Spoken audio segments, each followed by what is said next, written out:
Les travaux de bitumage des voiries du district d'Abidjan sont lancés. Le président de la République, Alassane Ouattara, a donné le top départ à la mairie d'Abobo. Ces travaux démarrent dès demain.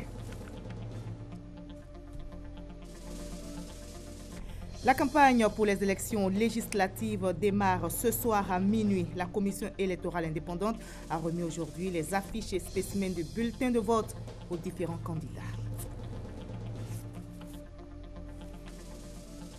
Le ministre de la Construction et de l'Urbanisme a annoncé la remise des premières clés des logements sociaux le 22 décembre prochain. Il s'est rendu sur les sites concernés pour faire cette annonce aux souscripteurs.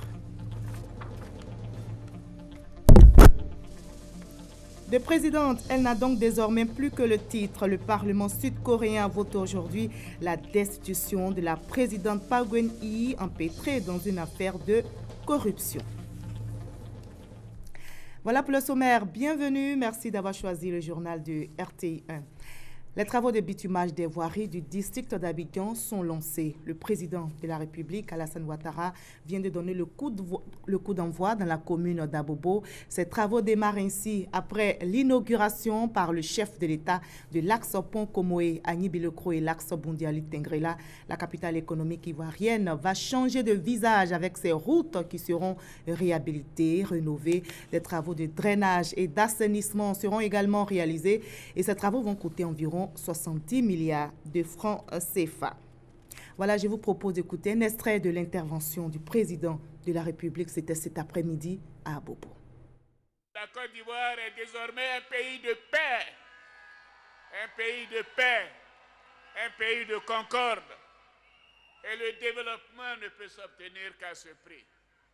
Que nous soyons rassemblés et que nous puissions être traités de la même manière. Et que chacune et chacun de vous ait les mêmes chances. Et je vous promets que les investissements importants, par dizaines de milliards que nous faisons ici et là, je prends l'engagement sur les 4 années à venir qui me restent de les faire à Abobo, de transformer Abobo. Nous allons mettre un plan spécial que j'appellerai le plan ADO pour Abobo. Ce programme de réhabilitation et de développement des voiries de la commune d'Abobo permettra non seulement de soulager les populations, mais aussi de créer des emplois pour vous les jeunes. Ce sont plus de 70 milliards de francs CFA de travaux qui seront financés au cours des 3 prochaines années pour redonner à Abobo et au district d'Abidjan son lustre d'antan. Voilà, nous reviendrons dans nos prochaines éditions sur cette cérémonie de lancement des travaux de bitumage des voiries du district d'Abidjan par le président Ouattara cet après-midi à Abobo. 3 nouveaux postes sources ont été mis sous tension aujourd'hui même par le Premier ministre Daniel Kablan-Duncan. Il s'agit du poste de la Gibi, d'Azito et celui de Yopougon-2. Ces nouveaux postes devraient permettre de booster les capacités de fourniture d'électricité aux ménages à Abidjan. Le reportage d'Alexis Ouedraogo. Un vendredi sous haute tension. Daniel Kablan-Duncan est allé mettre sous tension 3 postes sources. Il devrait permettre une meilleure disponibilité de l'électricité. Premier site visité, celui de Yopougon, Azito. Le poste source ici vient désormais en soutien au poste de Yopougon 1, oppressé par la demande croissante de la zone. Azito était un poste de production. Mais vous voyez, on produisait l'électricité, on transportait jusqu'à Yopougon 1 et revenir alimenter le quartier d'Azito. Donc ça créait beaucoup de chutes de tension. Aujourd'hui, le poste est à portée des mains. Il a été transformé en poste source et la charge de tout le quartier d'Azito quitte directement dans ce poste. C'est pour nous dire que la fourniture vraiment sera très excellente dans ce quartier. Un peu plus loin d'Azito, l'extension du poste de Yopougon 2. Si vous êtes d'ailleurs régulier sur la route de la zone industrielle, vous avez déjà remarqué ces pylônes imposants. Ils permettront d'acheminer l'énergie produite par le barrage de Soubré, une bouffée d'air pour les acteurs de la zone industrielle, mais aussi pour les villes d'Agboville et de Tabo. Quand il n'y a pas de coupure, ça arrange les affaires parce que nous sommes opérateurs économiques. Sans électricité, on ne peut pas travailler. Donc, quand il y a une stabilité, quand il n'y a pas de coupure, ça arrange le milieu des affaires. Dernier cité et visiter le poste de la Gibi. D'un coût de 11 milliards de francs CFA, il vient décharger les postes de la Riviera et d'Abobo et ainsi sécuriser l'alimentation des populations de la Palmeraie, d'Atoban, des deux plateaux, de Bingerville, d'Angré, de Biabou et de la Riviera. On était à 50 heures de coupure au départ en 2011 et ensuite on est passé à 40 heures à fin 2015 et en fin 2016 on devait être à 30 heures. Et si j'ai bien noté son intervention, il disait qu'en 2020 on sera en dessous de 20 heures. C'est important que les Ivoiriens aient l'électricité parce que c'est la qualité de vie d'avoir un congélateur pour ne pas aller au marché tout le temps. Je pense que les ménagères savent de quoi il s'agit et faire en sorte que dans les villages aussi, on puisse avoir l'électricité. Le défi d'une Côte d'Ivoire entièrement couverte en électricité est une priorité du gouvernement. Après 2000 MW produits en 2015, il vise aujourd'hui 3000 MW en 2018 et 4000 MW en 2020. Et avant cet événement, le Premier ministre était en France pour le sommet mondial du partenariat pour un gouvernement ouvert. En marge de cette rencontre, il a eu une série d'activités. Il s'est entretenu notamment avec le directeur général de l'AFD, l'Agence française de développement. Il a été question de financement du développement. On voit cela avec notre envoyé spécial, Hugues Vebli. L'audience accordée au directeur général de l'AFD est intervenue au lendemain de la célébration des 75 ans d'existence de l'institution financière française, célébrée en présence du Premier ministre Daniel Cablon-Duncan. Elle a permis de faire le tour des projets financés par l'agence en Côte d'Ivoire et ceux à venir. Il y a quelques semaines, la décision a été prise de reprendre l'activité de prêt souverain en Côte d'Ivoire. Également, évidemment, tout l'appui au secteur privé, à l'activité non souveraine. Et donc, voilà, on a une somme de projets qu'on est en train d'étudier qui est extrêmement prometteuse dans les secteurs de l'énergie, dans les secteurs de la transformation agroalimentaire, dans le secteur du numérique aussi, de l'innovation. Le groupe industriel énergétique français, ENGIE, veut être partenaire du grand projet de gaz liquéfié qui va permettre de faire le relais entre les anciens gisements et les futurs. Ce projet, tout comme celui relatif à l'éclairage solaire des villages, son directeur général adjoint l'a évoqué avec le Premier ministre, évoqué également la modernisation de la distribution du gaz butane en Côte d'Ivoire. Un projet de réseau gazier sur Abidjan que le Premier ministre nous a demandé de regarder pour que, au lieu d'avoir des transports de bonbonnes dans les familles, etc., on puisse imaginer un réseau comme il en existe dans beaucoup de villes. Le développement de l'énergie solaire en Côte d'Ivoire, le groupe EDF s'y intéresse fortement.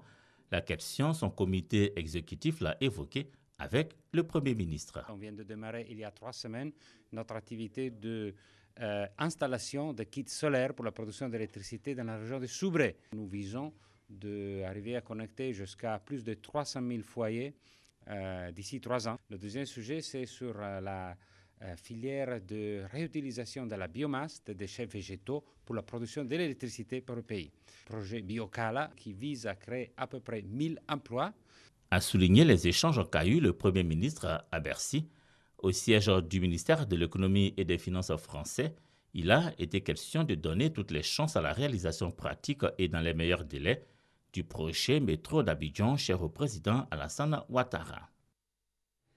Loin de la France, ici en Côte d'Ivoire, le gouvernement ivoirien fait le bilan du C2D, contrat de désendettement et de développement. Ce contrat est un mécanisme de reconversion de la dette publique due à la France et il en ressort que le premier C2D, d'un montant de 413 milliards de francs CFA, a été entièrement absorbé. Et quant au second, qui s'étend de 2014 à 2020, plus de 521 milliards ont été déjà engagés dans des projets porteurs. Lansene Bakayoko, Adam Akone pour nous expliquer. 738 milliards de francs CFA. C'est le montant du second volet du contrat de désendettement et de développement, C2D, qui s'étend de 2014 à 2020. Sur ce montant, à ce jour, 721 milliards de francs CFA ont déjà été engagés, soit 70%. Nous devons, dans ce cadre de cette aide importante, nous assurer d'un certain nombre de principes de bonne gouvernance, de transparence, de redevabilité. Arrimé au plan national de développement PND, 6 secteurs prioritaires autour de la lutte contre la pauvreté, dont l'agriculture et les infrastructures, ont été retenus. Le secteur éducation, formation, emploi occupe également une bonne place. La réhabilitation des lycées professionnels de Daoukro et de Yopougon, la construction de 200 collèges de proximité. On veut faire en sorte que l'enfant n'aille pas loin, vraiment qu'il reste juste dans son village, autant que faire se peut, sinon vraiment juste à côté de son village. La partie française se félicite des efforts faits par le gouvernement dans l'utilisation des ressources générées par le CEDD. Sur le plan qualitatif, le C2D en Côte d'Ivoire a permis de renforcer le fonctionnement de l'administration, l'interministérialité. Dans le cadre de l'allègement, la dette publique ivoirienne envers la France s'élève à 1900 milliards de francs CFA. Après les 2 premières tranches du C2D, il reste environ 740 milliards de francs CFA. Si tout se passe comme prévu, cette dernière partie pourrait faire l'objet de signatures à l'horizon 2020. On passe maintenant à l'actualité politique en Côte d'Ivoire dominée par l'élection législative du 18 décembre prochain. Je vous propose d'en parler d'un cap sur les législatives.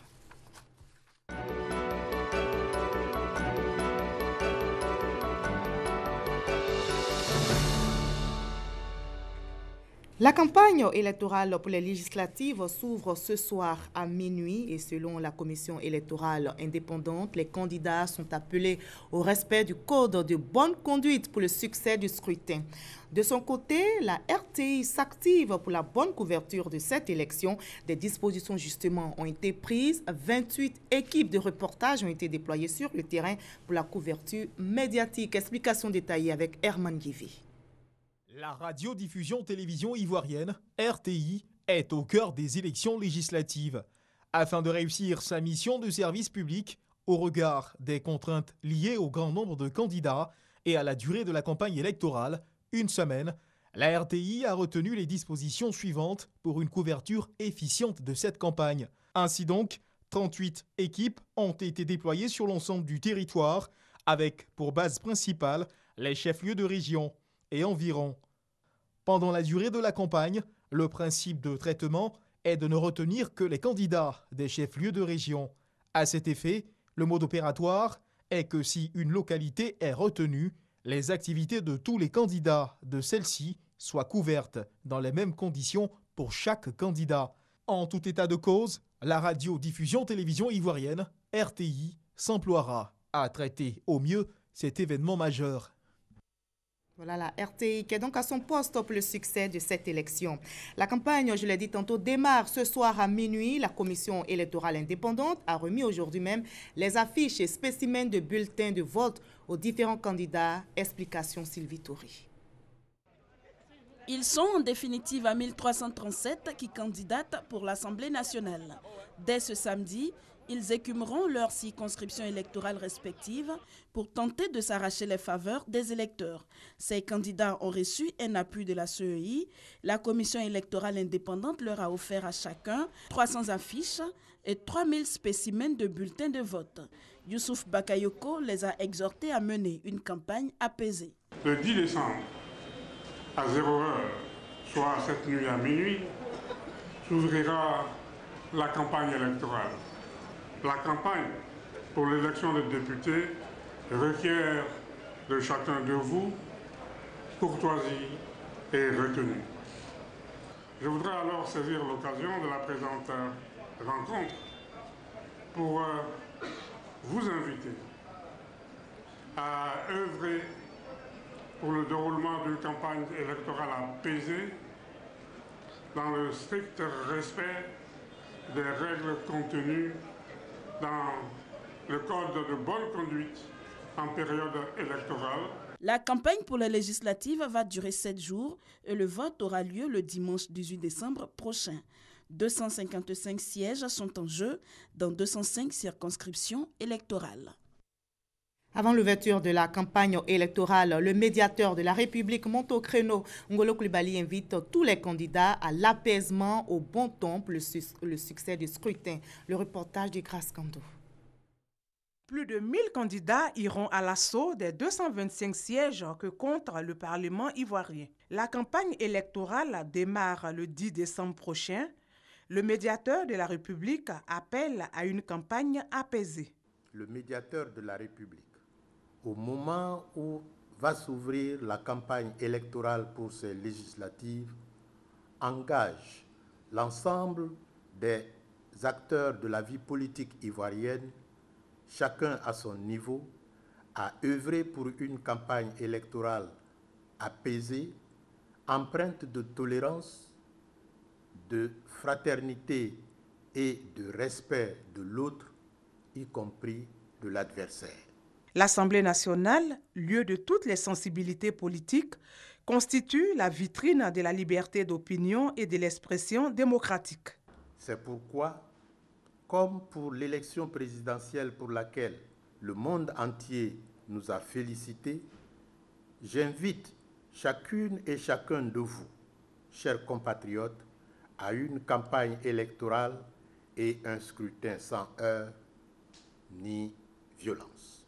Le médiateur de la République appelle donc à l'esprit citoyen de chacun pour que ces élections se déroulent dans la discipline, la concorde, le calme et la paix.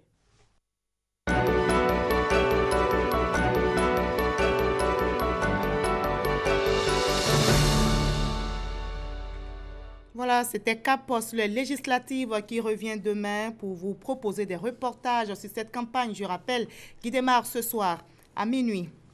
La ministre de la Communication, Afoussiata Bamba Lamine, a eu une série d'activités. Elle a reçu une délégation du ministère de la Communication du Niger et la Fédération des journalistes d'Afrique. On fait le point avec notre reporter Malika Koulibaly. La Fédération des journalistes d'Afrique, chez Afoussiata Bamba Lamine. À l'occasion des 25 ans de l'UNJCI, les journalistes africains qui sont par ailleurs en conclave ici à Abidjan sont allés échanger avec la ministre de la Communication. Il faudrait que les autorités essaient en général d'ouvrir les portes aux journalistes africains parce qu'ils constatent que nous sommes lésés par rapport à nos confrères occidentaux qui débarquent très souvent. Ils obtiennent les rendez-vous en moins de 24 heures, là où les organes locaux mettent du temps à avoir ne serait-ce qu'une petite information venant du sommet de l'État. Et donc ils ont fait ce plaidoyer. Ils ont espéré également que le gouvernement africain aide la Fédération africaine des journalistes à devenir encore plus grande afin qu'elle puisse jouer convenablement son rôle d'éveilleur de conscience. Après cette audience, Afoussiata Bamba Lamine s'est rendue au marché forain de Cocody. Fille de la commune, elle répond ainsi à l'invitation de la Fédération des femmes de Cocody. Au menu de la visite, des emplettes et des encouragements à ces femmes qui œuvrent à leur autonomisation. Rencontre avec les journalistes, visite aux femmes de Cocody, mais la journée de la ministre Afoussiata Bamba Lamine a été aussi consacrée aux audiences qu'elle a accordées au ministre de la Communication du Niger et aux étudiants de la jeune chambre universitaire de Cocody. Ces deux délégations en visite de courtoisie et d'amitié ont également souhaité l'appui de la ministre sur certains projets dans le secteur de la communication. Unis contre la corruption pour le développement, la paix et la sécurité, c'est le thème de la journée internationale de lutte contre la corruption célébrée aujourd'hui. La Côte d'Ivoire dit non à ce fléau et justement de nombreuses associations et mouvements de la société civile s'engagent dans cette lutte aux côtés de la haute autorité pour la bonne gouvernance. On fait le point avec Serge Koléa. Combattre la corruption, réduire les actes d'injustice, imposer la bonne gouvernance, ce sont quelques-unes des missions que s'assigne le Mouvement pour la lutte contre l'injustice, MPLCI. Selon le président, l'ONG MPLCI a œuvré pendant 10 ans à la mise en œuvre de cette vision. Aux côtés d'autres ONG et avec le soutien de la Haute Autorité pour la bonne gouvernance, le Mouvement pour la lutte contre l'injustice a fait le bilan de ses actions à l'occasion de la Journée internationale de lutte contre la corruption. L'ONG MPLCI existe depuis 2006. Elle se veut une organisation de sensibilisation, mais surtout d'action, menant des enquêtes dans différents secteurs d'activité afin de dénoncer tous les actes de corruption dans la société. Et cette nouvelle qui devrait réjouir les souscripteurs aux logements sociaux, le ministre de la Construction et de l'Urbanisme a annoncé la remise des premières clés des logements sociaux le 22 décembre prochain. Il s'est rendu sur les sites concernés où il a fait cette annonce. On en parle avec Alexis Ouedraogo. Cité Ado à Yopougon. Immeubles et villas basses se dressent fièrement. Le bitume est couché, les aires de vie embellies. La cité est l'une des premières du programme de logements sociaux lancé par le gouvernement. Après 3 ans de patience, les premiers acquéreurs pourront à partir du 22 décembre prochain prendre pleine possession de leurs biens. Tout est fait pour permettre en tout cas aux acquéreurs d'accéder à leur logement aujourd'hui. Il y a l'eau, il y a l'électricité, les travaux de VRD dont on a beaucoup parlé par le passé sont totalement réalisés, c'est-à-dire il fallait le bitume, il fallait des caniveaux pour le drainage des eaux. Tous ces supports donc, existent aujourd'hui, fonctionnent, et les Ivoiriens qui recevront leurs clés dans les semaines à venir, nous pourrons que déménager sans aucun souci. Pour le ministre qui reprend son portefeuille de l'habitat, la remise des clés des logements sociaux de Bingerville devrait suivre à compter du 5 janvier. Des Ivoiriens ont cru, se sont engagés à travers leur banque, à travers leurs modalités de paiement par tempérament. Les premières personnes que vous verrez ont totalement acquitté les frais. Elles sont à jour. Et aussi bien à la cité Ado qu'ici, ce sont ces personnes qui ont tout acquitté qui vont recevoir donc leurs clés. Le programme des logements sociaux, économiques et de standing initié par le gouvernement ivoirien a été officiellement lancé le 28 mars 2013. 2000 hectares de terrain sur l'ensemble du territoire ont été dédiés au projet auquel 72 000 demandeurs de logement ont souscrit, une quarantaine de promoteurs immobiliers agréés. La journée internationale des droits de l'homme sera célébrée demain samedi 10 décembre. En prélude à cette journée, la ministre des droits de l'homme et des libertés publiques a rendu visite à l'école des sourds et l'Institut national pour la formation de l'aveugle de Yopougon. À travers cette visite, la ministre Paulette Bayo entend aider ces enfants vulnérables du fait de leur handicap et contribuer à leur insertion dans la société. Perpétuellement, Justine Zedjike. C'est avec joie que les enfants des écoles des sourds et les enfants de l'Institut national pour la promotion de l'aveugle ont accueilli la ministre des droits de l'homme et des libertés publiques en visite dans leurs écoles. Ils l'ont accueilli avec des sketchs, des défilés et des pas de danse. La ministre Badjo Paulette y est allée les mains chargées de présents en guise de soutien à ces enfants vulnérables du fait de leur handicap. Les sourds, les aveugles, c'est des personnes vulnérables. C'est encore donner de la voix pour que ces personnes ne soient pas prises comme des personnes différentes et qu'on leur donne toutes les chances. Et c'est là aussi le rôle du gouvernement. Le gouvernement s'y emploie déjà et je pense qu'en faisant encore ce plaidoyer, on multipliera davantage les actions en faveur de cette catégorie de personnes. Reconnaissant pour ces dons, les responsables des écoles des sourds égrènent néanmoins quelques doléances pour le bien-être de ces enfants handicapés. Figurez-vous que c'est la seule école pour tout le pays. Et encore que la capacité d'accueil de cette école ne permet pas d'engendrer, de faire face à toutes les demandes de personnes en situation de handicap auditif en âge d'aller à l'école. Aujourd'hui, nous parlons de l'école pour tous, de l'école obligatoire, mais il y a encore une discrimination qui est faite à l'égard des personnes handicapées en général et des personnes sourdes en particulier dans le domaine de l'éducation. C'est en prélude à la Journée internationale des droits de l'homme célébrée le 10 décembre que Paulette Badjo a rendu visite aux enfants des écoles des sourds et de l'Institut national pour la promotion de l'aveugle. Rappelons que le thème de la journée cette année est « Lève-toi et défends les droits de quelqu'un » aujourd'hui. Le Fonds des Nations Unies pour la population s'engage aux côtés de l'État ivoirien pour réduire le taux de mortalité de 40%. Mais pour cette organisation, la réduction de ce taux passe par la planification familiale. Le reportage de Delphine Bla.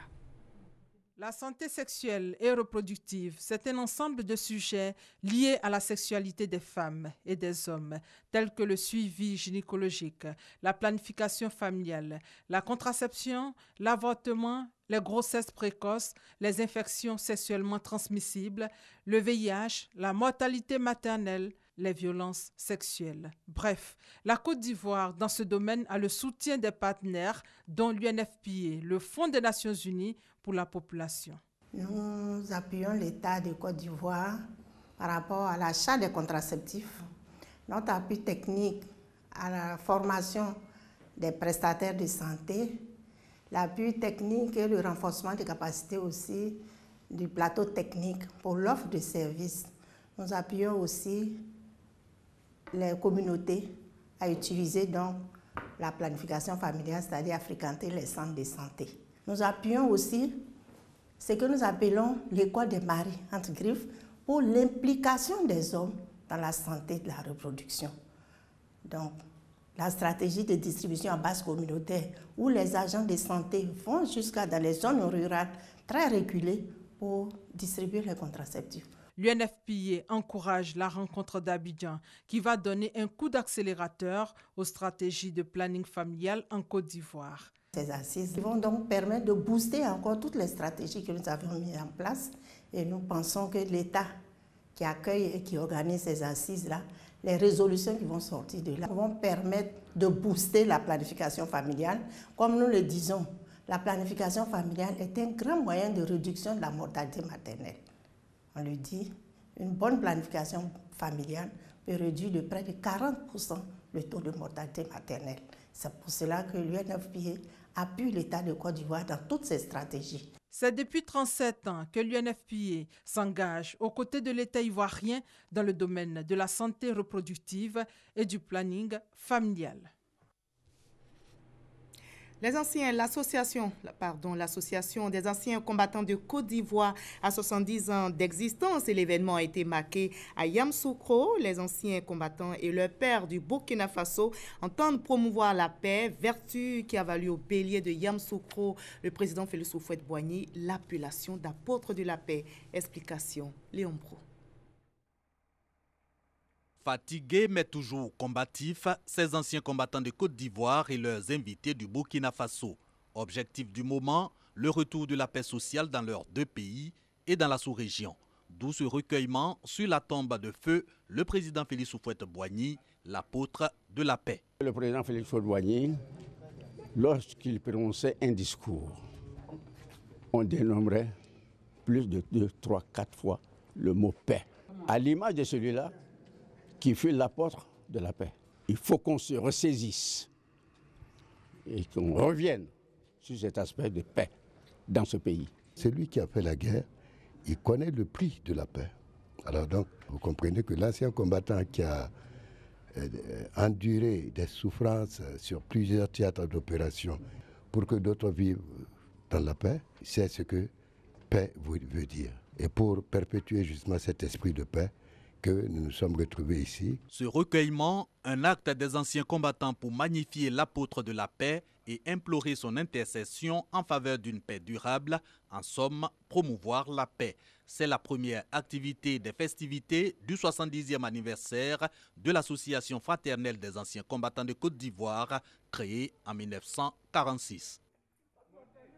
Dans le but d'apporter leurs expertises à la réussite des 8e Jeux de la francophonie, une délégation d'experts français est à Abidjan. Ces experts sont à Abidjan donc suite à une signature de convention entre la mairie de Paris et le ministère en charge des 8e Jeux de la francophonie. Une visite des différents sites qui vont abriter ces Jeux a donc été faite, occasion pour la délégation de s'imprégner de l'avancement des travaux.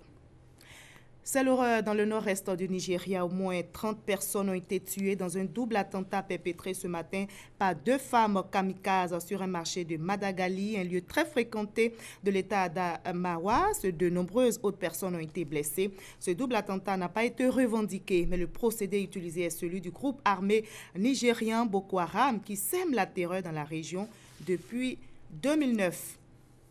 Au Ghana, les résultats officiels ne sont pas encore tombés, mais on vient de l'apprendre. John Dramani Mahama, le président sortant, vient de reconnaître sa défaite. Sachez que les partisans du nouveau parti patriotique de Nana Akufo-Addo qui ont célébré leur victoire devant la résidence de leurs leaders. Je rappelle que 7 candidats sont en lice pour ce premier tour de cette élection, mais la bataille se joue entre les 2 rivaux historiques. John Mahama qui vient, je rappelle, de reconnaître sa défaite. Et nous le disions en début de ce journal, de présidente, elle n'a donc désormais plus que le titre. Le Parlement sud-coréen a voté aujourd'hui même la destitution de la présidente Park Geun-hye, empêtrée dans une retentissante affaire de corruption. Et sachez que c'est son Premier ministre qui assure désormais le pouvoir exécutif. Merci de votre aimable attention.